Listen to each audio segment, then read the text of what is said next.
ለይለቱል ቀድር የተከበረችው ምሽት ወይም ለይለቱል ቀደር የመወሰኛዋ ምሽት ተብላለች። አላህ በዚች ምሽት ውሳኔ ያስተላልፋል። በአመት ውስጥ የሚደረገው መላእክት እሱን ትእዛዝ ይዘው ወደ ምድር ይወርዳሉ። بإذن ربهم من كل أمر ትእዛዝ ይዘው ይወርዳሉ። ምሽቷ የመወሰኛው ሌሊት ነች። ኢና አንዘልናሁ ፊ ለይለቲን ሙባረካ በተባረከው ሌሊት አወረድ ነው ብሏል። በዚች ምሽት ውስጥ ፊሃ ይፍረቁ ኩሉ አምሪን ሐኪም ነው የሚለው አላህ። የአላህ ጥበባዊ ውሳኔ በፍጥረት ዓለሙ ላይ ይወሰናል። ውሳኔው ላይ አንተ የት ነው ያለኸው? እኔ የት ነው ያለሁት?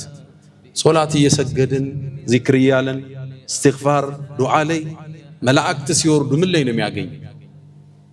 እነሱ ሲወርዱ ሰላሙን ሂየ ሐታ መጥለዕ አልፈጅር ሰላሙን ሂየ በሶስት ተፈስሯል። እሷ ሰላም ነች ማለት በዛች ምሽት መላእክት ወርደው ዒባዳ ላይ ያሉ ሙእሚኖችን ሰላም ይላሉ ተብሏል። ሰላም ከሚባሉት የት ነው ያለኸው ማለት?